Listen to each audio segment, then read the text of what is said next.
That's Tyler. I'm Chris. Tyler, I'm going to read a Guardians player's playoff slash line, and I want you to tell me what player it is.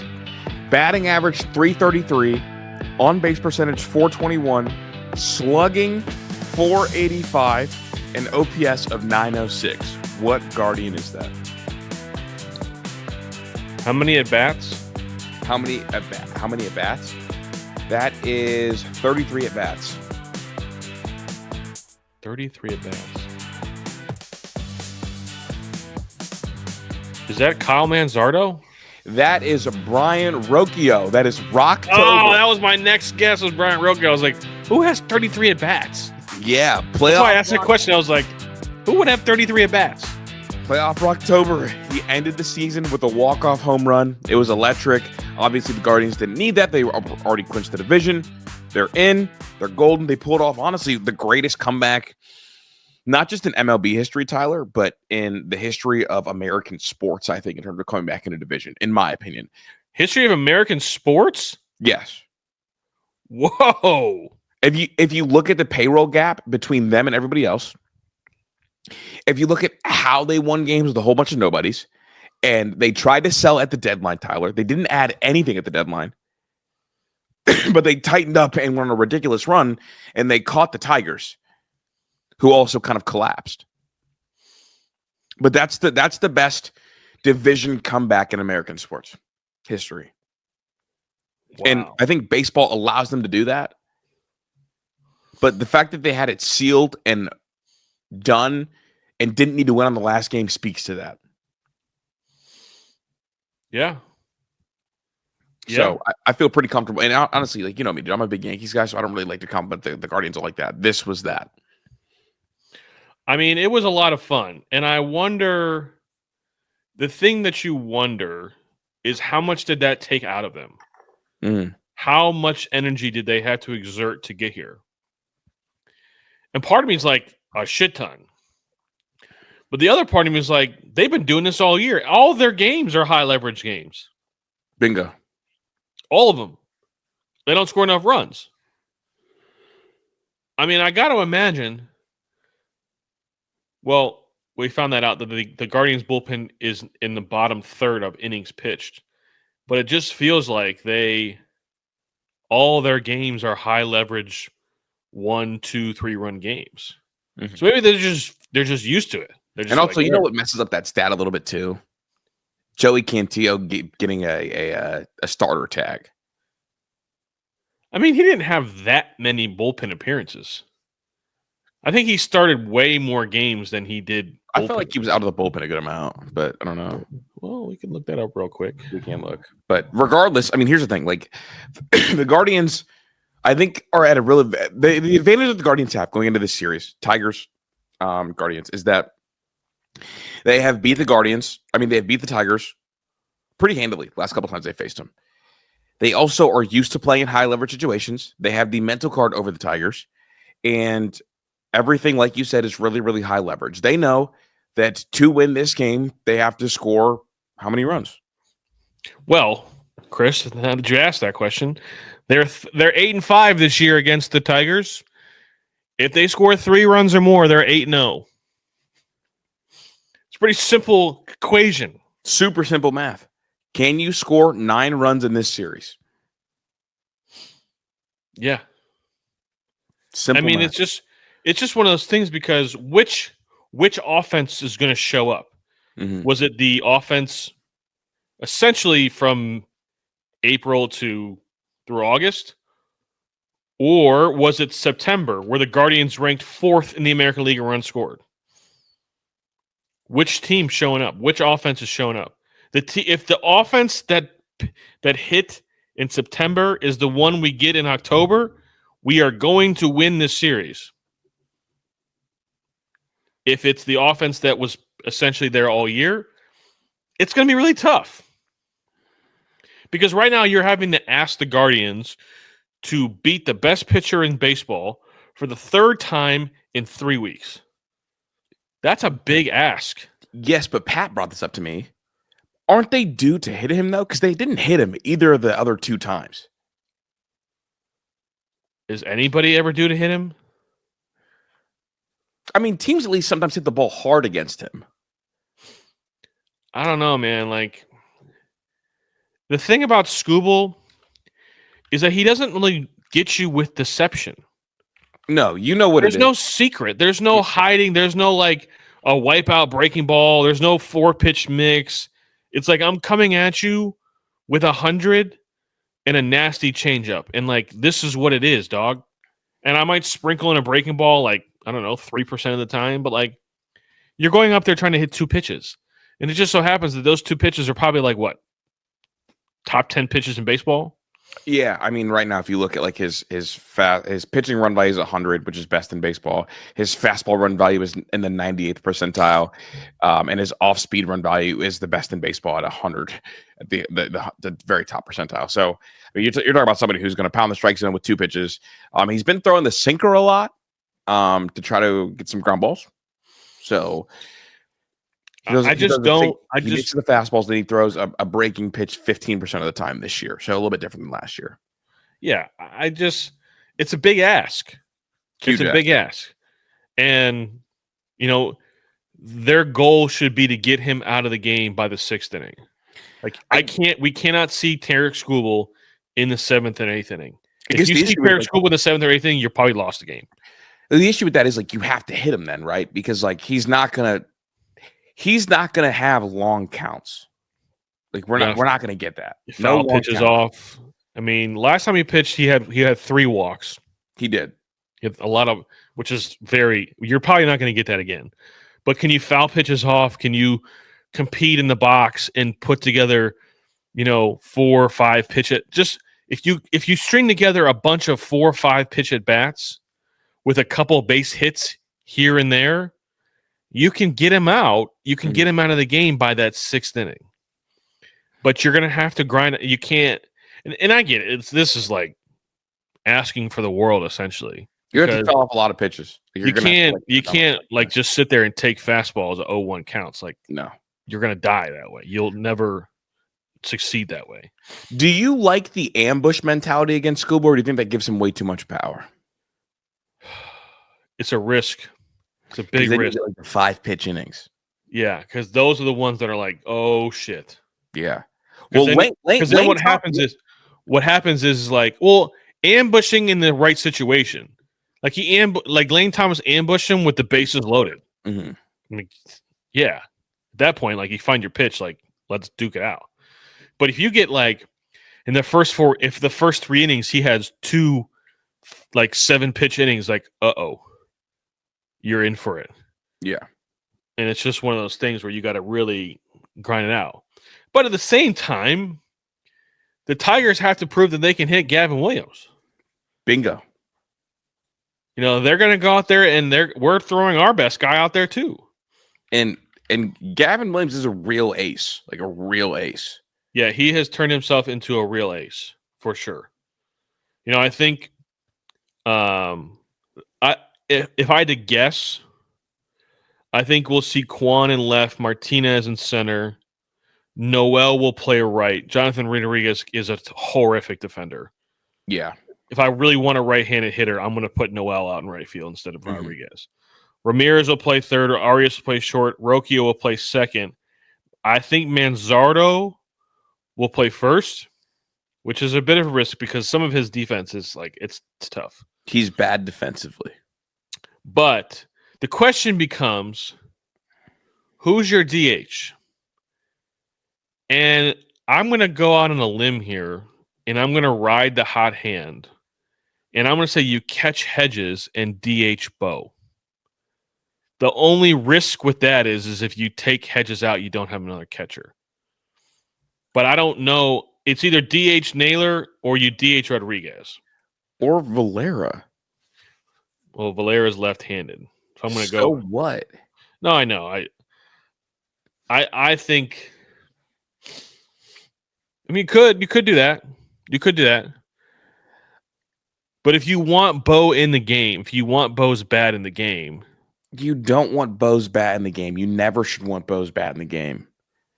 He's hot. He's not that hot, good brother. Like Bo Timber? Nah, Bo Timber. Bo to hell. I mean, if you're asking me, then I would probably DH. I would probably DH Rodriguez. Yeah, I mean, that gets your right-handed bat in the lineup if you want one. And it's an easy swap. Yeah. When you want to take him out. Now, the only thing is, I better not see Jonathan Rodriguez hitting fourth. Yeah, that's the other part of it. No, you can't, and also you can't risk DHing Bo Naylor and not having another catcher on the bench. Yeah, that's true. You can't risk it. Of the bats, which one of the other guys do you think is most important? Now, the other guys being anybody not named Hosey or Manzardo or Quan, because those are your big three. Well, I didn't include Manzardo because Manzardo's been kind of bad. He recently has, but he's not one. Like here's my thing. Let's just get this out of the way right now. If Quan and Ramirez don't hit, we have no chance. No chance. Okay. Like they have to hit. Like with all due respect to Jose Ramirez, and he's going to get a statue, and he's the best Guardians baseball player. He's the best Cleveland baseball player of all time. His career playoff numbers are 240 with 4 homers in 42 games. I need more. We got to have more. It has to be more.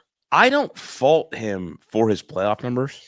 I know you don't, but like, well, we can't go without him.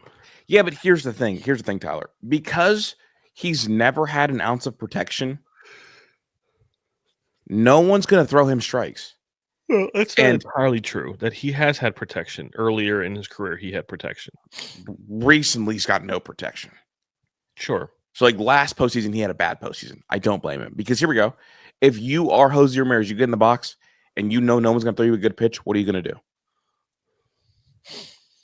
You're going to expand because you know that you walking and them striking out the next hitter does you no good.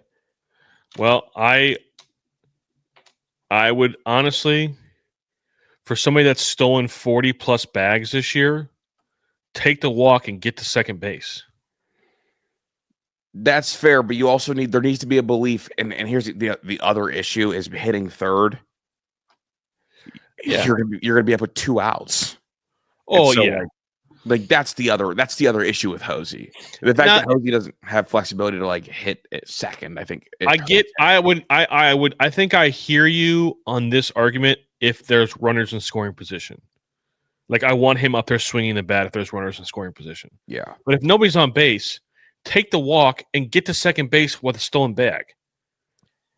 I'll take my chances. Well, here's the thing. It's the same thing that Barry Bonds went through when he had a bunch of horrid postseasons.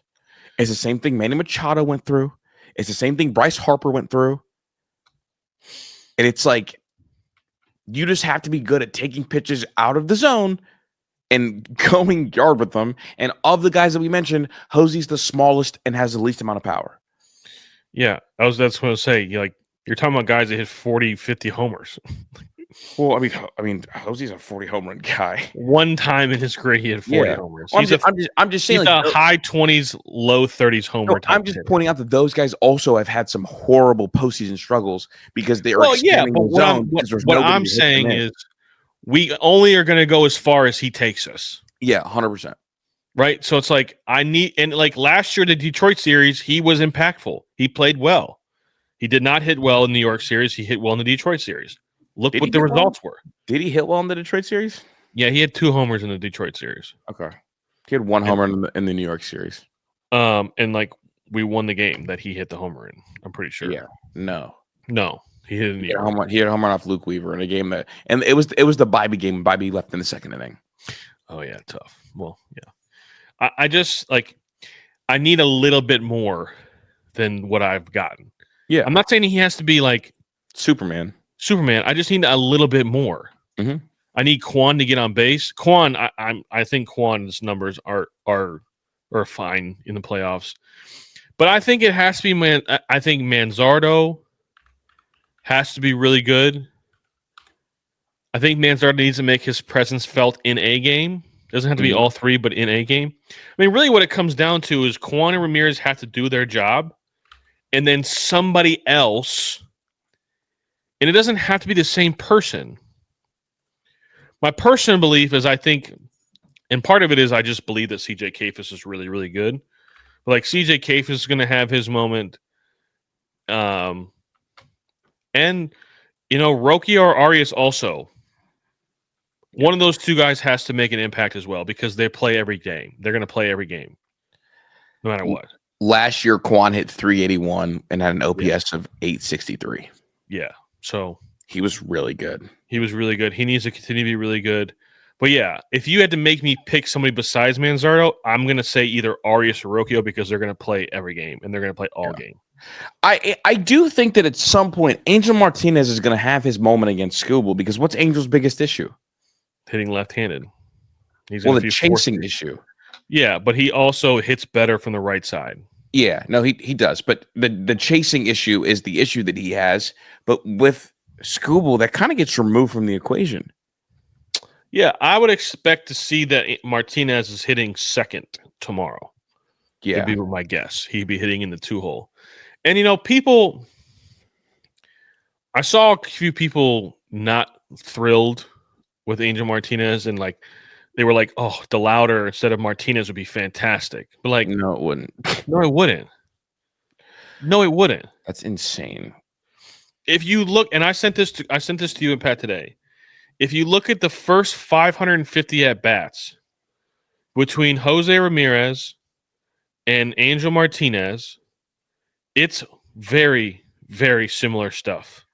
Yeah. Now the WAR is different.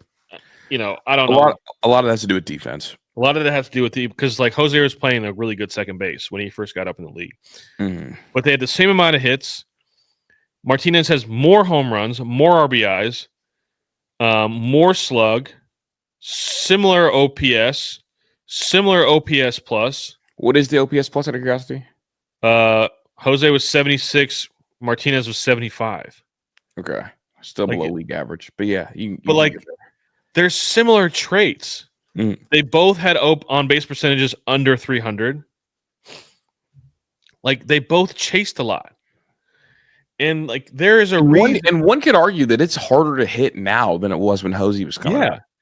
And the things that, Chris and I, now that we've kind of been in this space, we're starting to get some people telling us some stuff that happened.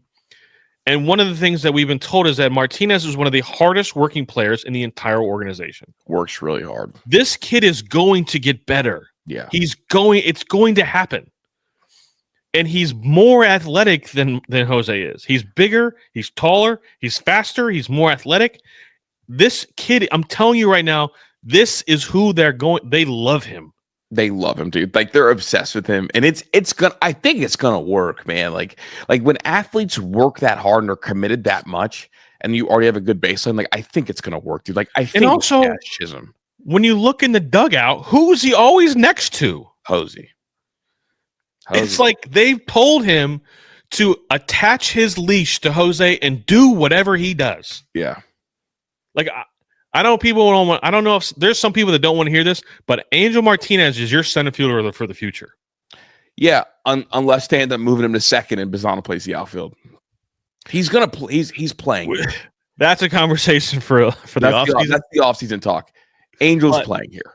He's playing here, and he's not going anywhere. And I think he might announce himself this series. I like his. That would be huge. I like his profile. I'm a believer. He's a type of player.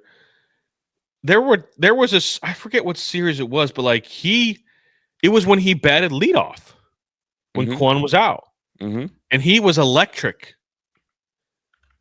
He has juice. He hits doubles. He hits for power. It's there. You just have to keep playing him. Yeah. And deal with the swing and miss and the chase because he's a young hitter. They're all going to chase. It is what it is. And that's a great call. I mean, I'm not going to say that's my call, but that's a call that I can see the player popping out. And I do think him, if you don't want to hit him second, awesome. I think hitting him ninth offers a lot of value. Yeah. Yeah. I think having that second leadoff guy. And if he gets on base, he'll be in a scoring position for Quan if he wants. I would like to see him swipe more bags. That's what I'm a little bugged with this year. He didn't really swipe a lot of bags. Yeah. For as fast as he is, to have under 10 stolen bases is a crime. Yeah, it's fair.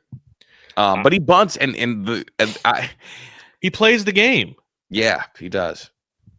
And it's just like I'm high on Angel. I think though, at the end of the day, Gabe Arias has to be the guy.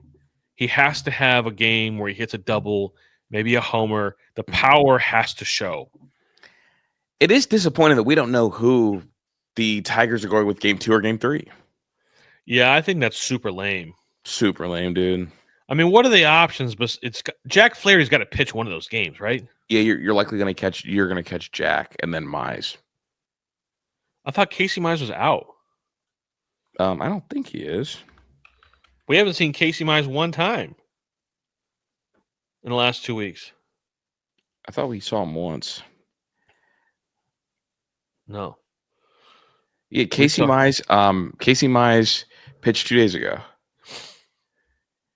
Oh, that wasn't against us. Huh. Okay, I didn't know he wasn't hurt. Okay, so yeah, you think about Jackson Jobe. Oh, that's who I'm thinking of. Jackson Jobe was the one that got hurt. So yeah, Casey Mize and Jack Flaherty, I'm assuming, will be the guys, and which is fine. We'll throw out our left-handed hitters, and that's our better lineup. I am curious why they went. I'm not surprised they went with Gavin and Tanner. I was a little surprised when they went Slade for game 3 if necessary, because he hasn't been our third best pitcher. But my first inclination was that the Tigers' splits against right-handed pitching and left-handed pitching promoted a right-handed starter. But you had a different thought. Yeah, they just haven't. I mean, they just haven't seen Slade that often. Like they haven't seen him since May, right? And he pitched well, really well. Who do you think's at the advantage with how often they played each other in the last 3 weeks? I think it's always the hitters. Oh, in terms of what team has a bigger advantage, I think the Guardians have a bigger advantage. Do you think it's psychological? I think a big part of it's psychological. I think that they hate to see in Cleveland them looking across in the dugout, knowing that like our collapse was aided by them getting really hot. And then I hate that like our trump card, our Jeremiah Smith, our super weapon doesn't phase them at all. Like now, like here we go. Skubal in big spots. Yes, he had the gem against them early this year, but Skubal in big spots, it seems like the Guardians always get to them, and it feels like you can see the Guardians. I mean, not that the Guardians, the Tigers defense feeling like, oh, it's only a matter of time. And then all of their hitters start pressing like crazy on the flip side too. So that's good. I'm glad you brought that up. Riley Green on the season is 6 for 44. Not good enough. With 3 homers. And I think 2 of them are solo homers. If you can continue to shut down Riley Green, I feel like their offense is kind of driven by Riley Green. Yeah, I mean it's him and Torque. Like if Javi Baez and who's your other who's not? I mean Spencer Torkelson. Not Spencer Torkelson. Javi Baez and somebody else. If you can contain Torkelson and Riley Green, like you're gonna be in the game. Yeah. No matter what. And it just seems to me like they keep just pounding Riley Green inside. Get that long ass swing. The swing is way too long, dude. It's like way too long. I mean, do you worry about Glaber? Glaber's been good in the playoffs against the Guardians, but that was when he had Juan Soto's protection. Yeah, I'll be interested to see how. We know how Terry Skubal going to pitch. Yeah. I'll be interested to see what the Carl Willis does to develop a postseason plan. Because postseason, they pitch differently. These guys, they pitch differently in postseason. If the hitter cannot hit a curveball, they will not throw him a fastball in the postseason. They just won't do it. Not even a courtesy fastball. Nothing. They will force you. They will attack your weaknesses, and they will not even give you a chance to see a strength. That's just the way that it goes. And so that's why I wonder. I'll be curious to see what it looks like, what Carl's plan is for these guys. I mean, he's got to let like the other Tigers beat them. Like no Spencer Torkelson, no Riley Green. Like let the other Tigers beat you because the other Tigers have been like offense anemic for the past like several months, and that's why this whole thing collapsed. Yeah, I think what I think that came to is the Tigers. Their starting pitching was very young, and I think they got tired. More innings than they ever pitched before. And then injuries. They got had injuries. Hurt. Yeah. No, I'm saying the pitchers got hurt because they had to go so much. And then I think their hitters. I don't know if I want to say they came back to the mean, but I don't think they. I mean, they hit the shit out of the ball earlier in the season. I mean, people thought that Riley Graham was going to have an MVP caliber season. He's not going to finish top 5. Like, people thought Torque was like going to hit 40 tanks. I think he just passed 30. Yeah, I really wonder, what it comes down to. And like, part of me thinks this is going to be a really competitive 3-game series. It's going to be a dogfight. Do you like that the games are at 1? No. I think that is a big advantage, Tigers. Correct. Because they avoid the monster crowds. This is some fuck shit by the Major League Baseball. Yeah, they avoid the pandemonium, dude. The 1:00 game, I get having to take our turn, like have a 1:00 game. I can even see 2. I get it. Small market. I am not going to sit here and not be realistic. But the fact that one of the first 2 games isn't a night game is bullshit. Yeah. Like, I'm not going to sit here and say that, like, I get it. The numbers aren't going to be huge. We're a small market team. Give us, if you want to say game 1 and game 3 at 1:00, done. Game 2, 6:00, 7:00. Like, that's what it should be. This is crazy. Yeah, I mean, even like 3:00. Yeah. I'm going on Wednesday. I'm taking the whole day off. You have to. You have to. Because so the way it's sliced is that the Guardians, I believe, every game they have the 1:00 slot. Yep. The Cubs have the 3:00 slot every day. Yankees have the 6:00 slot, and then the nightcap is the Dodgers, and that one makes sense because it's in LA. It's a West Coast, but like, and I get it, man. Like the other 3 are Yankees and the Red Sox are going to draw numbers. I get it, totally get it. But like, if let's say the Yankees beat the Red Sox in 2 games, can we flex that Thursday game if we need it to a different time? Come on. I mean, you should.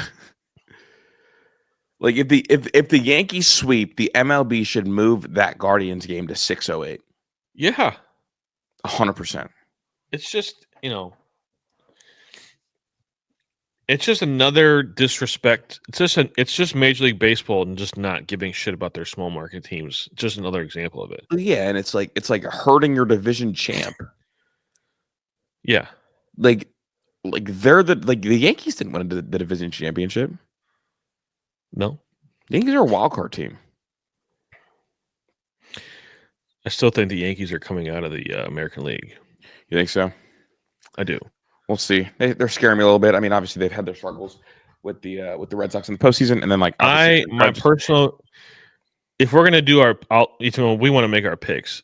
My personal belief is that this is just the time for Aaron Judge. I think if you think about every superstar in every sport, they legitimate superstars, yeah, like transcendent superstar, they always end up having a moment. Mm-hmm. They have a run. They like LeBron finally had his in 2000. Was that 7 when they went to the NBA Finals when he took like the worst team of all time in the NBA Finals? Yep. Like that was when he announced like I'm the best player in the world. But then it took a separate moment to get the championship. Correct. And now it's like they all have to go through that. Kobe had to do it without Shaq. Mm-hmm. Patrick Mahomes had to lose a Super Bowl to then win a Super Bowl.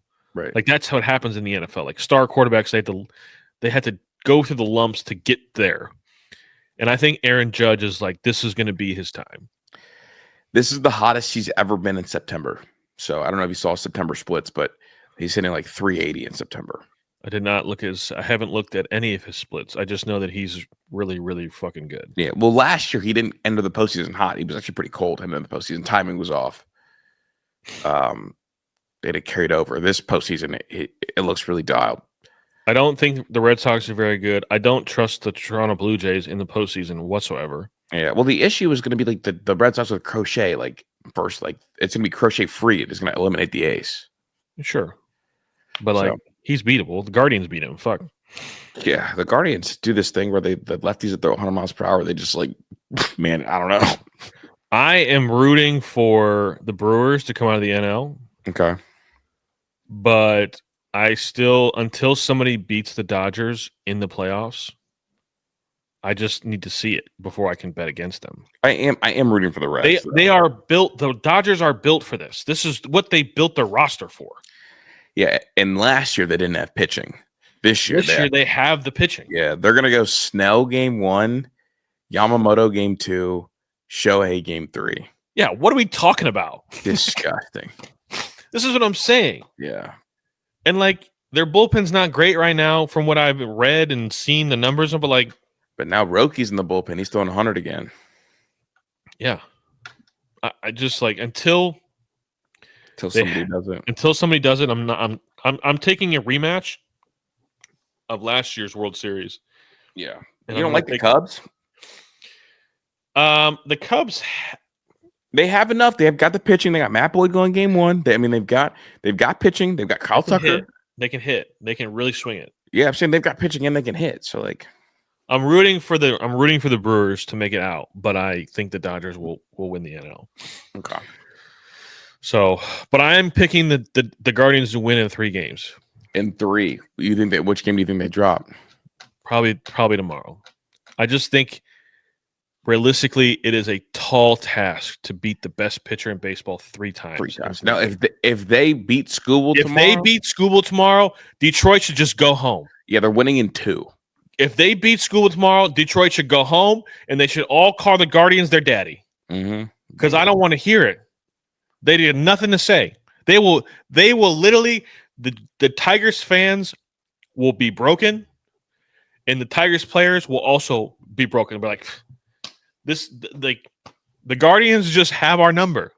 Yeah, like they're like voodoo, bro. So tomorrow is I've never ever called a game 1 a dagger, but tomorrow would be a dagger if Cleveland beats Detroit. I would go so far to say that if Cleveland beats Detroit tomorrow, they beat Terry Skubal tomorrow, all bets are off on the Tigers franchise. All bets are off. What do you mean? I think they would consider like blowing that whole thing up. You can't blow it up. You blow a 50. It's the worst collapse in the history of baseball. What's a worse collapse? Their collapse or the Mets collapse? 15.5 games to a team with a $65 million active payroll. You just called it the greatest comeback in the history of sports. It is, but I'm giving the Guardians a lot of credit, but like, is it a worse I think both things can be true. I think the Guardians have the best comeback without the Tigers having the worst collapse. I'm just saying, this is super dramatic, but just imagine the haul the Tigers could get for Terry Skubal. I think they should move him. If they can't win, because if he loses 3 times in 3 weeks, what's going to happen is those fans are going to start turning on him. Oh, he's not that good. Oh, he's not the best. They're not going to. Nah. Blah blah blah blah blah. I'll give him Cam Schiller, Jason Dominguez, and Spencer Jones. Come here, Skubal. Come be best a Yankee. pitcher in baseball. He is. No, the Mets collapse I think is worse than the Tigers collapse. It's not. I don't think it's worse, but it's sure as shit funnier. Well, you know why I think it's worse? Well, because they had the highest payroll in baseball, and they missed the playoffs entirely. Yeah, you know who got in? You know who got in instead of them? The Reds. The Reds. Shout out Tito.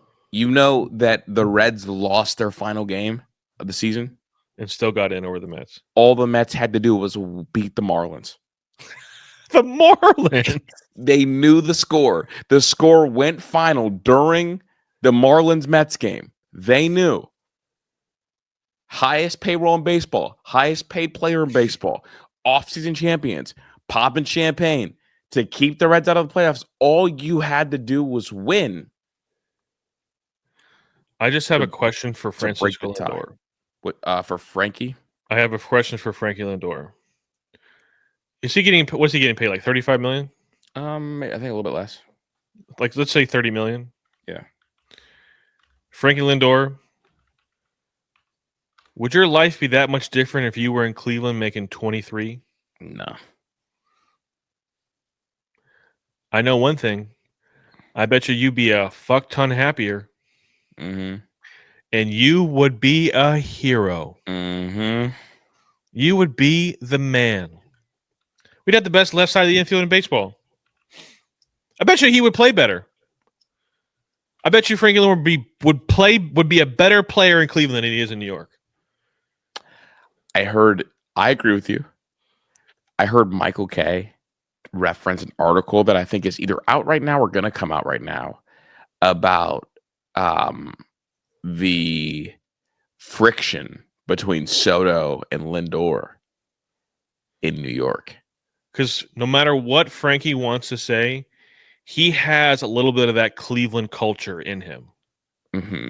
Where it's about the team and it's about playing hard and it's about showing up and doing the right things. And Juan Soto does none of those things. You know who Juan Soto cares about? Juan Soto. Juan Soto. Juan Soto cares about Juan Soto. And now 9 hours ago on MSN, Mets rumors. Did Juan Soto kill the clubhouse vibes? No, but it's complicated. Dog, I'm just saying. And Frankie makes $32 million a year. I'm just saying. I'm just going to say this.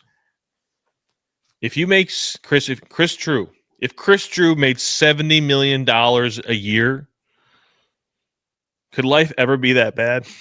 No. Absolutely not. If I made $17 million a year, dude, life would never be bad. Would you care really about the results if you were making 70 M's guaranteed?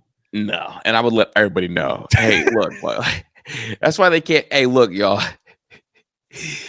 Dead ass. Like, we missed the playoffs, but I'm gonna keep it a stack with you, bro. I have a California King mattress at the house with 8,000 threads, silk, whatever. I'm fucking good over here. Y'all can whine or whatever, but if y'all want to party tomorrow, like, I might buy Cancun. I might buy the whole island. You can't. Cancun's not an island, dog. That's a city in Mexico. Let you know how much I fucking know.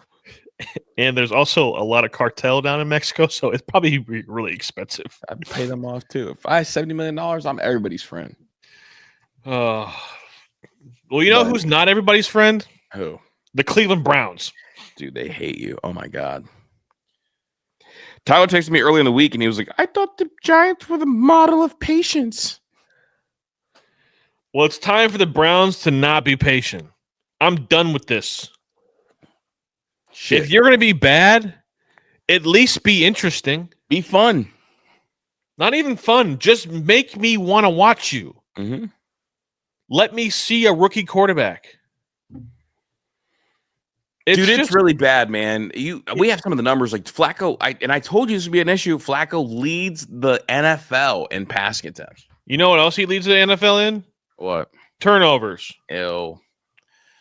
You know who leads the NFL in drops? You're going to tell me. Jerry Jeudy. Gross. Even when he's making good throws, they just drop the ball. Yeah. Chris, what did I say about this team before the season started that nobody wanted to listen to? They needed receiver help bad. They weren't any good. Oh, yeah, that too. This roster wasn't any good. They're not talented offensively. They're talent deficient offensively. And maybe I tried to make myself believe that this team stinks. Mm-hmm.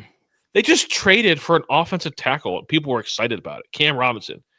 And wasn't he already here or no? No. But guess who he was at where he was? Where? Houston. They traded an offensive lineman. What does that say if a team in the middle of the season traded an offensive lineman for a bag of chips when their offensive line also stinks. He's ass. He's ass. He's bad. I've been seeing clips of the Houston offensive line. They suck. Bro, they would rather CJ Stroud die Yeah. than play Cam Robinson at tackle. Cam Robinson went to Alabama, SEC. He's old. He is. Because he was on that 2014 Alabama team. He was with the Jaguars to start his career. Yeah. Yeah. And like, oh, yes, we got a tackle now. What? Is he going to start? Put a trash can out there. Is he going to start? Yes. That's gross. Listen to this. So everybody was talking about how generational the defense is. And the defense, like, we gave up 34 points, 7 of which came from special teams. The numbers I'm about to read to you are the length of yards, the number of yards Detroit had to accumulate to score. 65. Good drive. 16. 5. 44 and 20. Whose fault is that? The offense or the defense? The offense. Like, are you cleaning house? Like, where are you at? You know what you always tell me when it comes to head coaches? What? If you're a defensive head coach, you better have a good defense. Always. If you're an offensive head coach, you better have a good offense. Always. Because what did I hire you for? I hired you for the floor. If you're a head coach, an offensive head coach, and you call the plays, you better have a good offense. Chris, they haven't scored 20 points in 9 straight games. 20. Are you done with Stefanski? I'm done with all of it. Okay. Why does Andrew Barry? Yes, I know Harold Fannon's good. Mason Graham also. Mason Graham didn't he was just out there. Like, Mason Graham didn't record a tackle or a sack or nothing. I felt like he was disruptive though at times. Harold Fannon's pretty good. Mason, I'm just mad. Like, Mason Graham's been fine. Harold Fannon's really good. Quinshon Judkins is really good. Hey, I feel so vindicated with him too, man. All my fantasy Dylan football Sampson has a role. I think Dylan Sampson will be a good player with a competent offense. Chase Schweizinger, good player. Like, there are good, but like, it doesn't excuse this. Why, under the Andrew Barry inherited Baker Mayfield, Nick Chubb, David Njoku, Myles Garrett, all these good players, and we've gotten worse. Why does he get a pass? Just because he drafted a few good players in one draft. He's had 5. If you give him the year, you're giving him the chance to correct his mistakes, and he nailed this draft. So what? 1 out of 5 is not good. They've gotten but Tyler, worse. If you are letting him make it to the next draft, you can't fire him after a good draft. I'm not saying he should make it to the next draft.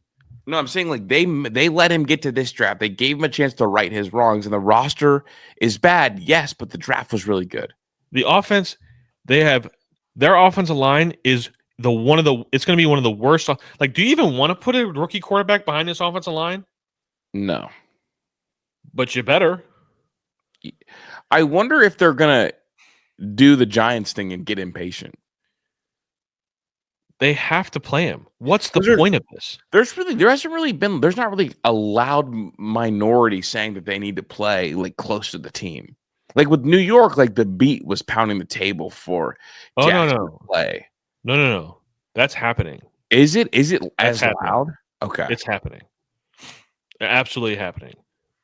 And, like, the worst part about it is this offense has no future. It's not going anywhere. The offensive line is old and bad. The pass catchers, besides the 2 tight ends, who, like, with all due respect, they're not Rob Gronkowski and Aaron Hernandez. Pre-murder. Sorry for being insensitive. Bro started his sentence, didn't know where that bitch was going. But, like, You can't build an explosive offense with 2 tight ends. These receivers are he has Andrew Berry has shown us zero ability to evaluate the receiver position. Yeah, None. that is fair. That is fair. He took an offense that was competent and turned it into giving Deshaun Watson the worst contract in the history of sports. Mm-hmm. Not seeing the decaying and contract riddled offensive line going down the shitter. And like, yes, you got rid of Nick Chubb and you got Quinshon Judkins. Congrats. Also, like, you drafted a really good tight end, even though we already had a really good tight end. Yeah, but that's a value pick in later rounds. Great, but like, we need offensive linemen. We have nothing. They're gonna all be gone. DeWan Jones is gonna be 450 pounds next year when he gets back. He's gonna be massive. Yeah, I wonder how long does the recovery take longer for bigger humans? I'm assuming. That's just a guess. I'm not obviously. Jack Conklin is still out for an elbow injury. Bro, that's also the 2 worst contracts in the NFL both reside in Cleveland. And that guy gave it to him. Why is he getting a pass? So then what do you do for the rest of the year? I'm cleaning. Just fire them all. And play what? And play who? Play Dylan Gabriel. Find out. Behind that offensive line? Sure. Okay. He's not the quarterback of the future as far as I'm concerned anyways. You ready to get ready to learn Ty Simpson? Also, like, why do I have Rex Ryan on fucking Get Up talking about Shedeur Sanders? Like, speaking about things that shouldn't be out. Talking about how he's not like there are basically Rex Ryan. I don't know if you probably didn't hear this. Rex Ryan essentially said, and I'm paraphrasing this. He essentially said that there are people inside the Browns organization that don't feel like Shedeur Sanders is working as hard as he should be. Oh no. He's not sitting in the front row. He's not taking notes. He's not doing X, Y, and Z. And he was saying things that you can only hear from inside the organization.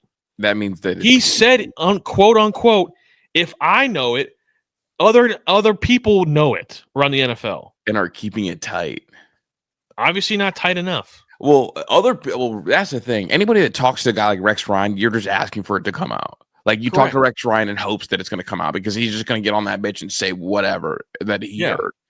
So like this whole thing is just a disaster. It's a nightmare. And it's the same thing over and over and over again. What are we doing? Yeah, Sunday was bad, man. It was uncompetitive. Yeah. And it's just like, again, why does Paul DePodesta and Andrew Berry get a chance to right their wrongs? Why?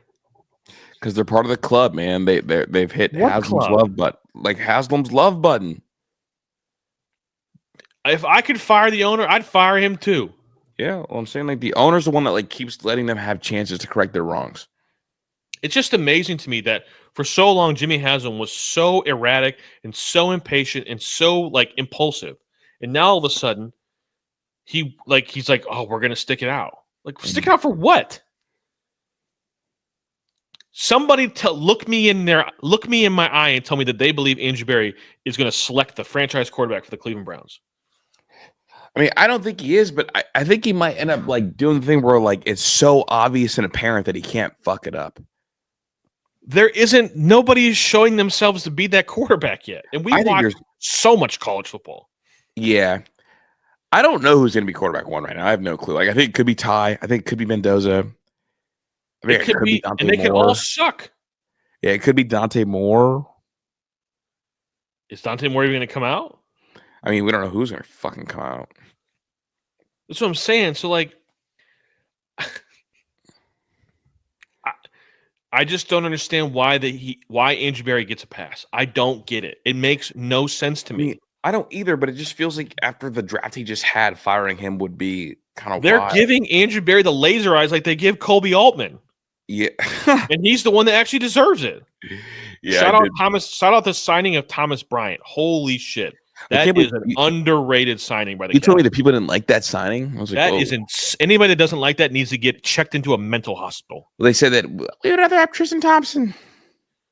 Tristan Thompson shoots with 2 hands.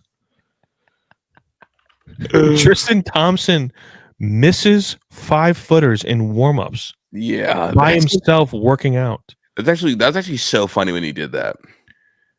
Tristan Thompson hasn't been a good NBA player in 8 years. They're about to bring up a Kardashian. He hasn't been good since pre-Kardashian. Yeah. Tristan Thompson should give 50% of his career earnings to LeBron James. Because without LeBron James, he would be on the street. Yeah, that's who got him that huge contract, dude. Anybody that tells me they would rather have Tristan Thompson or Thomas Bryant, don't ever, ever, ever talk to me ever again. They don't know ball. Not that you don't know life. You don't know anything. I don't want to hear from you ever again. Legally blind. How are you feeling a couple days removed from the Ohio State game? Can I see how I'm feeling? I feel like we might not lose again. I don't think anybody can beat us. I look at Oregon, they can't beat us. I look at Penn State, they definitely can't beat us. I look at Bama, I don't think they can beat us. I think that this might be some casual back-to-back shit. And I think people are like looking for the number one team in the country. Chris, there's a problem with everything there's one thing that you said that's wrong. That makes me very nervous. It's Michigan. There's one team there that you didn't say. And I didn't say them on purpose. I think it's Michigan. Like if Ryan Day would have beat Michigan last year, people would be talking about him like he's Nick Saban right now. Because how do you lose 8 starters on defense and you're the number one defense in every statistical category? They're better. They're better than they were last year. Yeah. Like talent, like player by player, I think they're better. So do you know what's good enough for number 2 in all of college football in scoring percentage in the red zone? 50%. 50%. That was such an incredible guess. Great pull. You know what Ohio State is at number 1? 0. Well, no, 28%. Has anybody scored on them? They kicked field goals. They count field goals. That's why it's so hard to have a low number. They're at 28%. Last year, number 1 was 60%. They're at 21% in the red zone. In this 20-game stretch that they're on right now, this is the greatest goal line defense in the history of football. Yeah. At any level. Yeah. Do you want to know all the categories they're number 1 in? It's disgusting. I almost can't fathom it. Ohio State is number 1 in scoring defense at 5.5 points per game. So the Washington game actually made the number go up. They're number 1 in TDs allowed, 2. They're number 1 in TDs allowed per game, 0.5. They're number 1 in extra points allowed, 1. They're number 1 in opponent red zone score percentage at 28%. They're number 1 in opponent red zone's touchdown percentage at 0%. They're number 1 in opponent total defense scored in red zone with 0. Number 1 in rushing touchdowns allowed, 0, which is the only team in the nation. They are number 3 in opponent long scrimmage plays for 10 yards.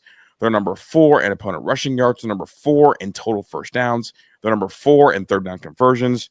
And they're number 1 in point. They're just number 1 in everything. And then they're number 8 in sacks per game at 3.7. I don't know, man. It's just one of these things where I think I'm starting to look at every game now as a rep for them to get ready to play Michigan. Yeah. Bryce Underwood is not as shifty as what's his name? Damon Williams, sorry. He's not as shifty as Damon Williams, but he's a runner. And we saw what that looks like. Mm-hmm. Arvell Reese just daring you to run. Please. Arvell Reese was standing in the line of scrimmage with an offensive lineman in his face, staring at the quarterback in the face like, I dare you. Please run. I think he's the best player on the defense, and I think Caleb Downs is getting better. So, I don't know. I think there's, for the second straight year, the only way that they lose to Michigan is because of coaching. I don't think Michigan's better at any position than we are. No, but that game is not about like us versus them. No, I know. No, I know. I totally understand that. That's what I'm saying. It's not going to be a player issue. Yeah. It can't be. By the time Bo Jackson, we get to that game, Bo Jackson will be just as good as Justice Haynes. Oh yeah, 100%, 100%. And Justice is good, but I think Bo Jackson is going to be the best running back in the sport next year. And like, it's a very simple equation. If you want to score, throw it to 4. That shit is so hard. It's just like the adjustment that Brian Hartline and Ryan Day made in the second half of that game against Washington was the easiest adjustment in the history of football. Yeah. And honestly, it's impressive that they did it, because it's like, they didn't overthink it. Just throw him the ball. Find advantageous situations. And like, anytime he steps on the field, he's in an advantageous. I was going to say advantageous is when he puts his pads on. You know, Austin Searveld is the only tackle in the country that has not allowed a single pressure. Is Austin Searveld and his balding ass head going to be a first-round draft pick? Dog, I fucking think so. How many first rounders are going to play? How many Ohio State players are going to play themselves in the first round? Dude, Austin, I think Cardinal's going to end up being a first rounder based on pedigree and back half of the year. Obviously, Jeremiah is. We're not talking about this year. We're just talking about in general. Arvo Reese is quite clearly, obviously, a first rounder. So is Caleb Downs. That's 5 off the strength of it. I think Julian Sain's going to end up playing himself in the first round. That's 6. The only thing that scares me about Julian Saint in the NFL is he's a small kid. He is, but I told you. Also, Bryce Young went in the first round. So not just first round, number 1 overall. Yeah, that's true. I don't know if Sonny's a first rounder. I think he could get there, but I'm going to leave him off this one. I think Cade McDonald is a first rounder. You say what? Cade McDonald is a first rounder. Oh yeah, K-Max top 15. He's so fucking good. I don't know what Caden Curry is, because he's playing like a first rounder, but he's so small. Jermaine Matthews is a first round corner. Yeah, I also, and I know this is going to be a hot take, I think Igbenogson ends up as a first rounder. Yeah, you said that the other day. Yeah. Well, I said it last year, but I think he's heading that way. He's so good. Like, Iggy Island is ridiculous. But my personal, you want my official answer to your original question? What? I think Ryan Day is playing 3-dimensional chess with the rest of college football right now. He's got him in a chokehold. I think people are freaking out about this offense production, but like, Chris, they had 6 drives on Saturday, and they scored on 4 of them. Yeah. And they would have scored more if Brandon Inniss didn't fumble that punt return. Right, because I thought he was going to house that shit too. That game was going to feel way different. If he doesn't fumble, they're going to score there. The game feels entirely different. Yeah. This is purely about keeping his team fresh and healthy for the postseason, offensive efficiency, and not putting his defense in bad situations. Bingo, because they might fucking all score. This is about. Yeah. Like, they are a boa constrictor. They are choking you out slowly. Mm-hmm. That's what, what's funny? You know what's funny about Michigan fans is that they're saying that we're not that good and the offense isn't that good. I don't understand how they don't see the parallels of 2023, their own team, who they crowned to be the greatest team of all time. Bingo. The only difference is, you want to know the difference is, besides the obvious, which is wide receiver play, is our quarterback can throw without knowing the plays. Tyler's always going to get back to that. He is. Best believe that. I just like, dude, they're the same team. They're playing the same way. Don't screw it up offensively. Take advantage of the moments you have and play generational elite defense. And then the cool thing about this team is they're a transformer. If it's time to get in the shootout, we can do that too. Yeah. It's up to us. Nobody wants to see this team get into a shootout. You absolutely do not. Because if Ryan Day decides that he wants to get into his bag, in the Oh, playoff. good heavens! Absolutely not. We could transform. They were stuck. I can't wait, man. I'm so excited.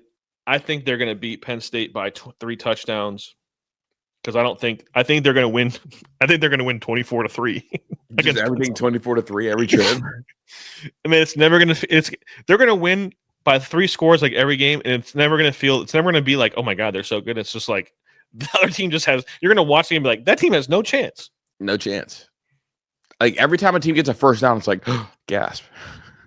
So, looking forward to. I can't. Yeah. Do you ever hear me out, Richard?